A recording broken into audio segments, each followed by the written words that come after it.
کتاب اللہ رسول اللہ۔ السلام علیکم ورحمۃ اللہ وبرکاتہ۔ ان الحمد للہ نحمده ونصلی علی رسولہ الکریم، اما بعد۔ اللہ کا فضل و کرم اور نبی اکرم صلی اللہ علیہ وسلم ان پر بیش بہا درود و سلام کہ اللہ تعالیٰ نے ہماری رہبری اور رہنمائی کے لیے علماء اور ان افراد کو رکھا ہے جو ہر ہمیشہ ہماری رہنمائی قرآن و سنت کی طرف کرتے ہیں۔ انہی علماء کی طرف یا انہی علماء میں سے وادی کشمیر کے ایک معروف اور سعودی عرب مدینہ یونیورسٹی سے پڑھے ہوئے ہمارے ایک مایہ ناز استاد ظہور احمد شاہ المدنی حفظہ اللہ تعالی، جو کسی علمی تعارف کے محتاج نہیں ہے، علمی حلقے میں وہ ایک معروف شخصیت ہے۔ میں نے غیروں کا جو غیر اہل سنہ والجماعت دیوبندی وغیرہ علماء ہے ان سے بھی ان کا نام جب وہ لیتے ہیں تو ادباً اور احتراماً نام لیتے ہیں۔ انہوں نے مختصراً کچھ گزارشات یا کچھ بیان فرمائے، جس میں ابھی کا جو مسئلہ قربانی کا اور عید الاضحیٰ اس کا مسئلہ ہے کہ ان ایام میں ہم کیسے قربانی کریں گے، اس پر جب انہوں نے ان کی ویڈیو جو آئی اس پر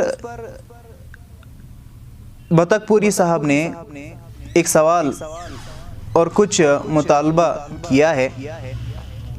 پہلی بات یہ ہے کہ یہ بطخ پوری صاحب جو اپنے طبقے کے اندر اپنے علماء کے نزدیک ایک مردود شخص ہے، رحمت اللہ قاسمی، جس پر اس نے پھر دجال نے جھوٹ بولا کہ میں نے اس سے بات کی ہے وغیرہ، یا یہ بولا کہ عوام کو دھوکہ دیا کہ اس نے میری توثیق کی ہے۔ لیکن رحمت اللہ قاسمی صاحب نے یہ بات بولی کہ یہ ہمارا بندہ نہیں ہے، اس کی کوئی علمی صلاحیت نہیں ہے، اور دوسری ایک آڈیو میں انہوں نے یہ بھی بولا کہ اس کو کوئی جانتا ہی نہیں ہے، اب یہی چیزیں یہ کرتا ہے تو اسی سے یہ لوگوں کو اپنا آپ جو ہے جانوانا چاہتا ہے۔ تو شہرت حاصل کرنے کے لیے بطخ پوری صاحب، جس کی علمی صلاحیت 2 کوڑی کی بھی نہیں ہے، ہم نے اس کو بار بار جو ہے اللہ تعالیٰ کے فضل و کرم سے کبھی یہ جو ہے لغت کے باب میں باغا، کبھی یہ اصول مناظرہ کے باب میں باغا، کبھی یہ بٹا مالو سے باغا، کبھی یہ کانیرا سے باغا، کبھی اس نے کہا میں بٹا مالو میں بات نہیں کروں گا، کبھی اس نے کہا کہ میں فون پہ بات نہیں کروں گا، ابھی اس کا نعرہ ہے کہ میں فون پہ بات نہیں کرتا، ابھی اس کا یہ بھی نعرہ ہے کہ یہ لکھا کے لائے، یہ وہ کرے، یہ ایسے کرے، تو بھاگتے وہ جا رہے ہیں۔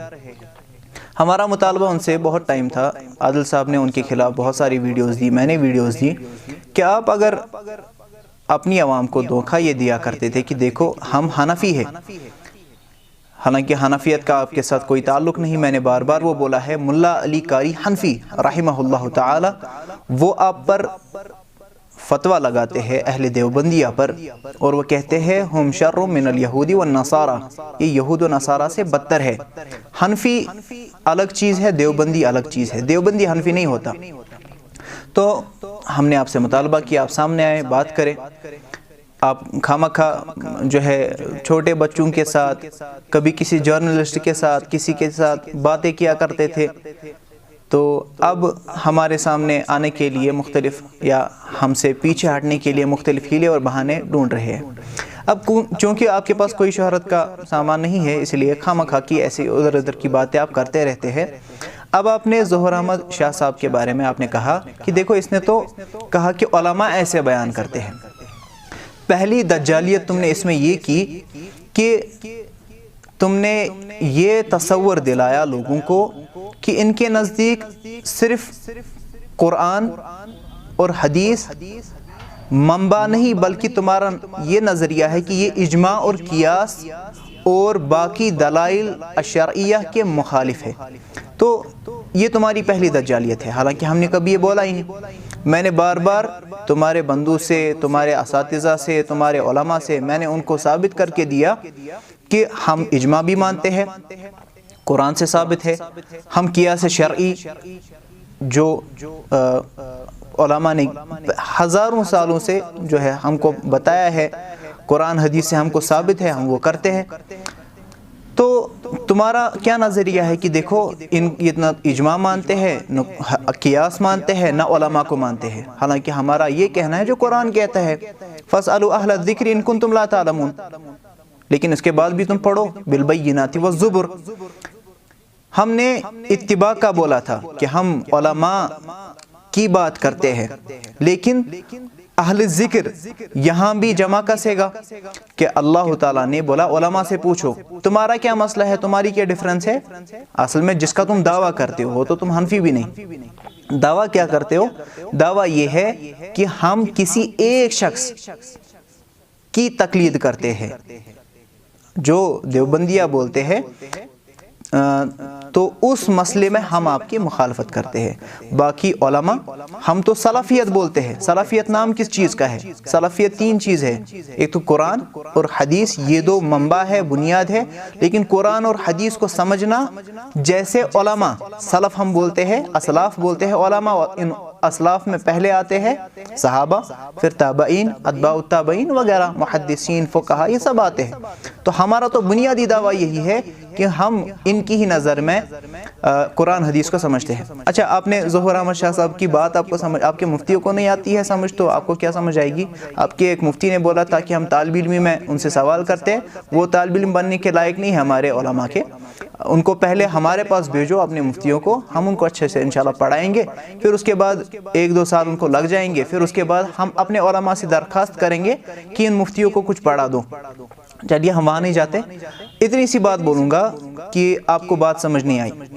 ہم نے کہا جس ایک عالم کی، چاہے وہ کوئی بھی ہو، جس عالم کی بات قرآن و حدیث کے مخالف ثابت ہوگی، ہم اس عالم کی بات کو دیوار پر مار دیتے ہیں۔ یہ تو ہمارا کہنا نہیں، یہ تو امام مالک نے پڑھایا وہ اپنے دروس میں پڑھایا کرتے تھے، جب مسجد نبوی میں درس دیا کرتے تھے تب یہ بات بولا کرتے تھے۔ خامخواہ آپ کو دشمنی جو ہے اہل الحدیث کے ہی ساتھ ہے۔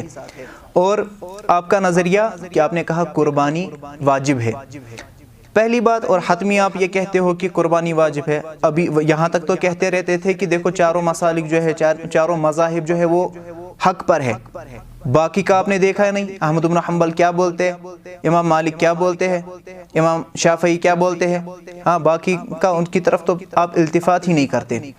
اچھا وہ بھی چھوڑیے، ہم نے وہاں مطلب آپ کو گھسیٹنا ہی نہیں ہے، آپ کی اتنی اوقات ہی نہیں ہے، صرف اتنی سی بات بولوں گا کہ اگر آپ نے دلائل کا مطالبہ آپ کر رہے ہیں، آپ ہمارے سامنے آئے، آپ مجھ سے بات کریں، انشاءاللہ تعالی آپ کو مکمل دلائل بھی دیے جائیں گے اور مکمل آپ کے ساتھ بات بھی ہوگی، اور جو آپ پہ قرضہ تھا، جس کی بنیاد پر آپ نے اپنے ہی مسلک کو خیر آباد کہہ دی ہے، وہ ہے تکبیر تحریمہ کا مسئلہ۔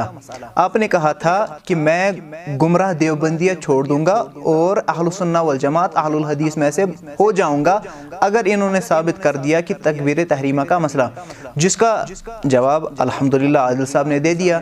اب آپ جو ہے اپنے گمراہ فرقے کو خیر آباد کہہ چکے ہیں، ہاں وہ مجھے پتہ ہے کہ آپ جو ہے ویڈیو نہیں دے سکتے اس مسئلے پر، یا آڈیو نہیں دے سکتے، یا آپ سوشل میڈیا پہ نہیں آ سکتے، کیونکہ آپ کو اپنی عزت جو ہے پیاری ہے اپنے دین و ایمان سے، تو ہم ایسا آپ سے کہہ سکتے ہیں، آپ ہمارے سامنے آئے، اچھے سے الحمدللہ بات ہوگی۔ آپ کا اور ہمارا اب مسئلہ ہی کیا ہے؟ آپ نے تو کہا نا ہم میں اپنی گمراہ دیوبندیت کو چھوڑتا ہوں اور اہل الحدیث بن جاؤں گا اگر عادل صاحب یہ ثابت یا یہ اہل الحدیث یہ چیز ثابت کر دے، اور عادل صاحب نے ثابت کر دی، اب ہمارے سامنے آ جائے الحمدللہ، اور انشاءاللہ تعالی ہم آپ کے تمام سوالات کا جواب دے دیں گے۔ مختصراً ایک بات کہوں گا، وہ کہ جو نبی اکرم صلی اللہ علیہ وسلم کے صحابہ نے کہی تھی کہ ہم اور ہمارے اہل خانہ جو ہے ایک ایک گھر جو ہے ایک ایک شات ذبح کرتا تھا۔ اچھا، اس سے کیا ثابت ہوا؟ ایک گھر ایک اہل خانہ۔ اب ایک اہل خانہ آپ کیسے سمجھیں گے؟ آپ کو تو عربی آتی نہیں۔ اس کے لیے کیا کرنا پڑتا ہے؟ ہم اسی چیز کی طرف جاتے ہیں جب ہم کہتے ہیں کہ دلائل میں سے آپ نے دلائل شرعیہ تو پڑھی نہیں ہوں گی، دلائل شرعیہ میں عرف بھی آتا ہے، دلائل شرعیہ میں لغت بھی آتی ہے، اور اس کے مباحث کیا کیا ہے وہ تو آپ نے کبھی پڑھے بھی نہیں ہوں گے۔ آپ کے اساتذہ، آپ کے نذیر قاسمی صاحب کلمات کو مکسر کہتے ہیں، ٹھیک ہے؟ تو میں نے ان کو پڑھایا تھا، مکسر نہیں ہے، سالم ہے۔ تو آپ کی تو بات ہی نہیں، آپ نے تو کبھی ابھی علوم پڑھے ہی نہیں۔ آپ اب پڑھ رہے ہیں مظفر قاسمی صاحب کے پاس فون پہ بیسک نحو اور صرف۔ ابھی عربی میں 14 علوم ہیں، ابھی آپ کو بہت سارے علوم پڑھنے ہیں، پھر اس کے بعد آپ کو سمجھ میں آئے گی کہ آپ یہ اہل خانہ کا ترجمہ کیسے سمجھیں گے۔ اور آپ کی جو بڑی ایک دلیل تھی نا، ہم دلائل کا جواب ابھی نہیں مکمل دے رہے، میں ایسی بات ایک آ رہی ہے۔ آپ نے کہا فَصَلِّ لِرَبِّكَ وَانْحَرْ، نحر پتہ ہے کس کو کہتے ہیں لغت میں؟ آپ میرے سامنے آئے، میں آپ کو پڑھاؤں گا۔ اگر آپ کہتے ہیں نا اس سے واجب ہونا ثابت ہوتا ہے، تو نحر کہتے ہیں اونٹ کو، یہ اونٹ کے ساتھ مخصوص ہے، پھر تو کرو قربانی اونٹوں کی۔ یہاں یہ جو ہے بھیڑ اور بکریاں کیوں ذبح کرتے ہو؟ اگر واجب ہے، اسی قرآن کی آیت سے واجب ثابت ہوتا ہے، وجوب ثابت ہوتا ہے، تو آپ کام یہ کریں کہ آپ اونٹوں کی قربانی کو واجب کر کے جو آپ نے دلائل دی ہے اس آیت کے تحت، تو وہ قربانی آپ کریں انشاءاللہ تعالی۔ میں آپ کے فون کا منتظر رہوں گا، میں آپ کی کال کا منتظر رہوں گا کہ آپ کال کریں۔ اگر فون پہ بات کر سکتے تو فون پہ، اگر اس پہ ڈرتے ہیں بات کرنے سے تو سامنے آپ کے بولے بات کی جائے گی انشاءاللہ تعالی۔ بات اگر آپ چاہے کہ نہیں فلاں ہوگا، ایسے مار پڑے گی، وہ ہوگا، یہ ہوگا، جو آپ کو خدشہ لگا رہتا ہے، تو انشاءاللہ تعالی اس کا بھی ہمارے پاس حل ہے۔ بات 1 to 1 ہوگی، آپ اور میں، آپ کا ایک بندہ جو آپ کی ویڈیو اٹھائے، میرا ایک بندہ جو ویڈیو اٹھائے، انشاءاللہ تعالی بنا کسی کٹنگ کے، بنا کسی ایڈیٹنگ کے ہم ویڈیو دونوں طرف سے جو ہے اپلوڈ کر دیں گے۔ میں آج 21 تاریخ کو آپ کو دعوت دے رہا ہوں کہ آپ میرے سے بات کریں انشاءاللہ تعالی، باقی میں آپ کو وہی دلائل دوں گا۔ وآخر دعوانا ان الحمد للہ رب العالمین۔